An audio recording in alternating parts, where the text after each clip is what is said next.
नमस्कार दोस्तों। देखिए मित्रों, लास्ट टाइम में अपन ने सामाजिक विकास है, बालकों में सामाजिक विकास, इसको अच्छे से जाना था।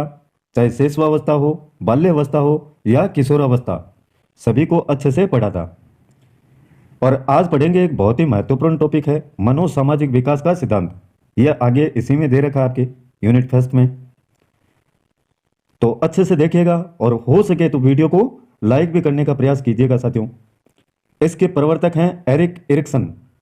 एरिक एरिक्सन या एरिक्सन भी कहते हैं। कई बार ये पूछा जाता है, मनोसामाजिक विकास का सिद्धांत किसने दिया, इसके प्रवर्तक कौन है? Erik Erikson.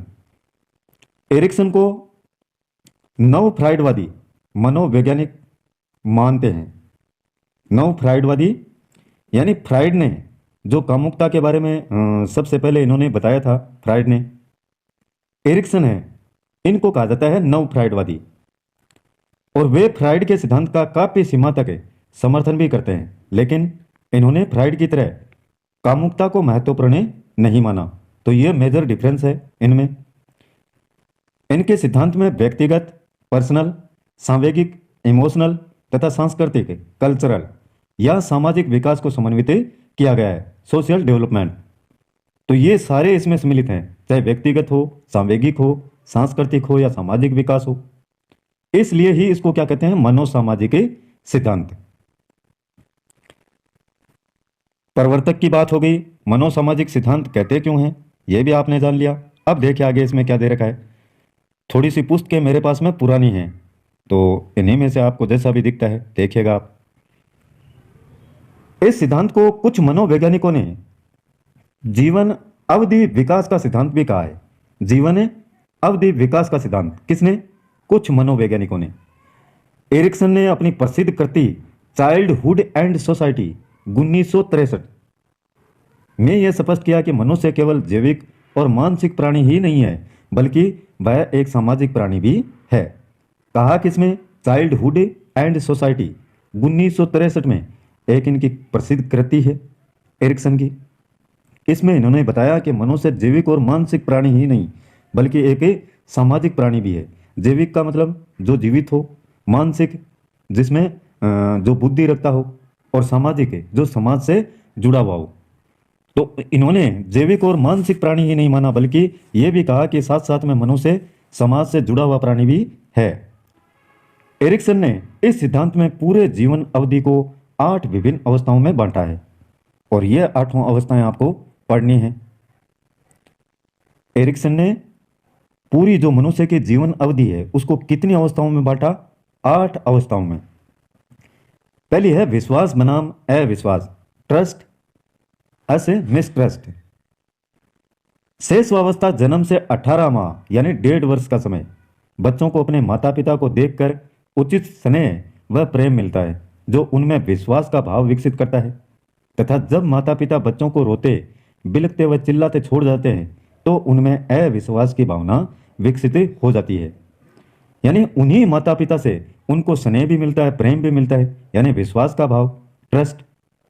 और कई बार वे ही माता पिता उनको रोते, बिलखते, चिल्लाते छोड़ जाते हैं, तो यह है अविश्वास की भावना। तो यह पहली अवस्था है मनुष्य के जीवन की, इन्होंने माना है एरिक्सन ने। दूसरी अवस्था स्वतंत्रता बनाम लज्जाशीलता तथा शक। प्रारंभिक बाल्यावस्था, बाल्यावस्था के शुरुआत में 1.5 से 3 वर्ष का जो समय है, इस अवस्था में बालक अपने आप भोजन करना, कपड़े पहनना इत्यादि पर दूसरों पर निर्भर रहना नहीं चाहते। वह स्वतंत्र रूप से कार्य करना चाहते हैं। दूसरी तरफ बहुत सख्त माता पिता बच्चों को साधारण कार्य करने पर भी डांटते हैं तथा उनकी क्षमता पर शक करते हैं, जिसके कारण बच्चे अपने अंदर लज्जा अनुभव करते हैं। तो ये दूसरा है आपका स्वतंत्रता बनाम लज्जाशीलता तथा शक। अपने आप कपड़े पहनना है, भोजन करना है, तो ये स्वतंत्रता है, स्वतंत्र रूप से कार्य करना।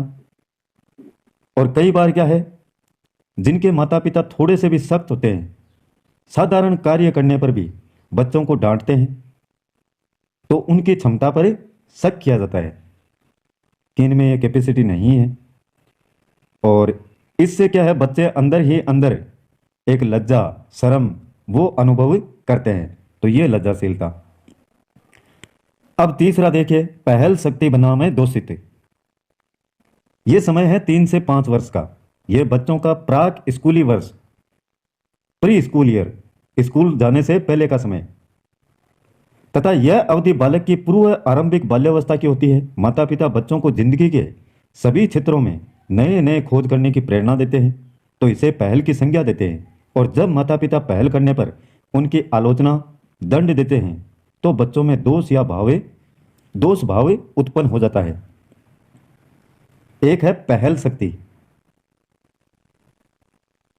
यानी नए नए खोज करने की प्रेरणा सभी क्षेत्रों में इस प्रकार से प्रेरणा दी जाती है। तो ये तो है पहल करने का प्रयास।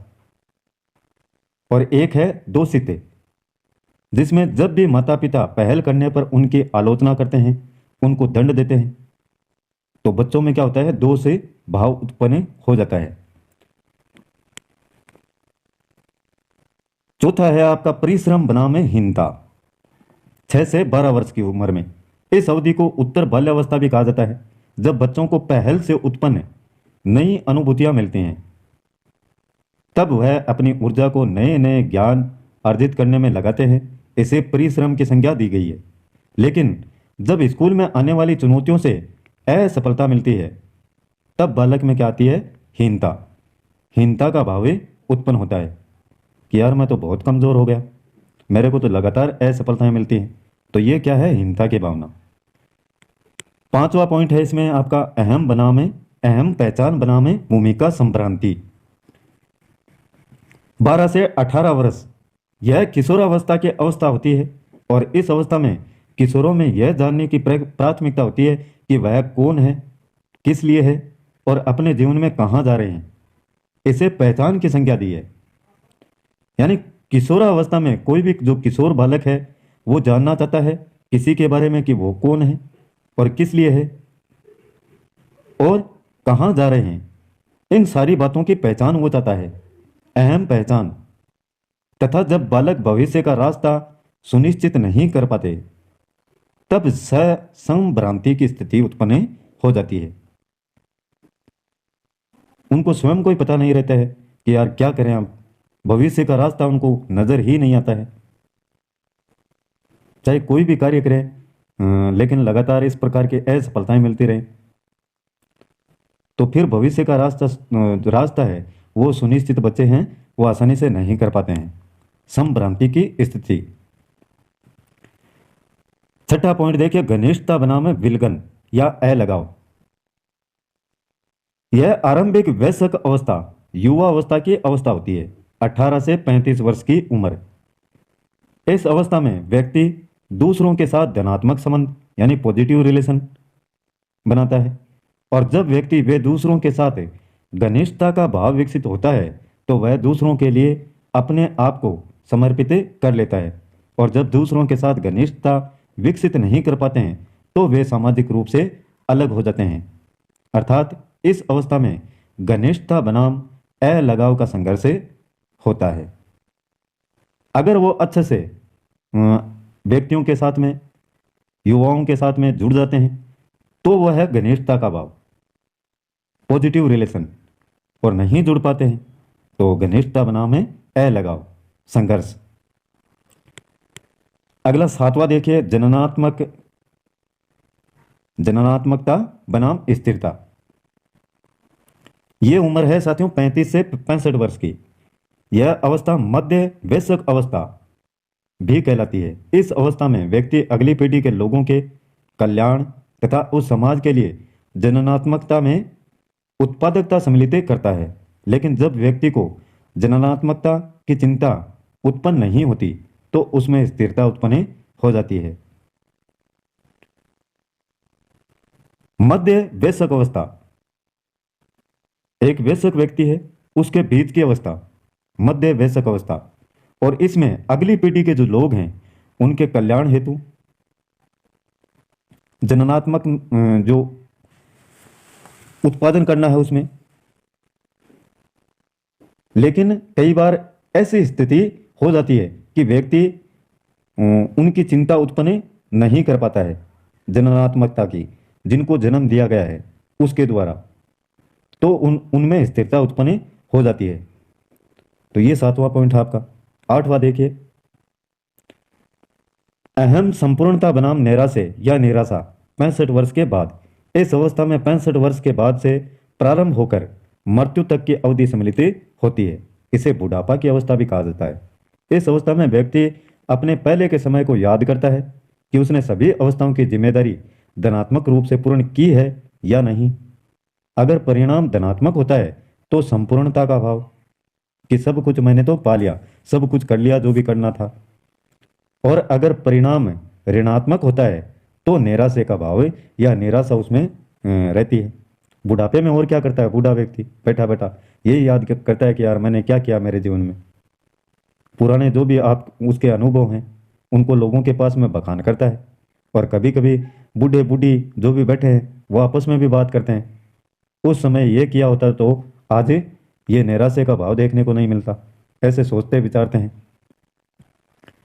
अब आगे देखिए सामाजिकरण के साधन। पहला है परिवार। इसे सामाजिक गुणों का पालक कहा जाता है। सामाजिक गुणों को पालता कौन है? परिवार। यह सामाजिकरण में बहुत ही महत्वपूर्ण भूमिका निभाता है। दूसरा आपका विद्यालय, सामाजिकरण का सक्रिय एवं औपचारिक साधन है। तीसरा है समाज। समाज भी सामाजिकरण के रूप में महत्वपूर्ण स्थान है। क्यों? क्योंकि मनुष्य एक क्या है? सामाजिक प्राणी, समाज में रहता है। समाज के, सोसाइटी के बिना एक मनुष्य का जीवन अधूरा सा रहता है। घर में कितने दिन पड़ा रहेगा? घर में पड़ा रहता है जो किसी व्याधि से ग्रसित हो, बीमार हो बेचारा। राज्य, तीसरा है राज्य। राज्य का महत्वपूर्ण कार्य नागरिकता का प्रशिक्षण प्रदान करना है। खेल तथा मित्र, ये भी सामाजिकरण की प्रक्रिया में महत्वपूर्ण प्रभाव डालते हैं। अगला समुदाय है। समुदाय, कम्युनिटी, जिसमें व्यक्ति रहता है। जैसा समुदाय होगा वैसा ही व्यक्ति का सामाजिकरण भी होगा, उसी प्रकार से उसका विकास होगा। तो ये कुछ पॉइंट हैं साथियों सामाजिकरण के साधन। और आज इतना ही पढ़ेंगे साथियों, ज़्यादा हो जाएगा फिर। कल फिर मिलते हैं एक नए टॉपिक के साथ में। तब तक के लिए जय हिंद, जय भारत।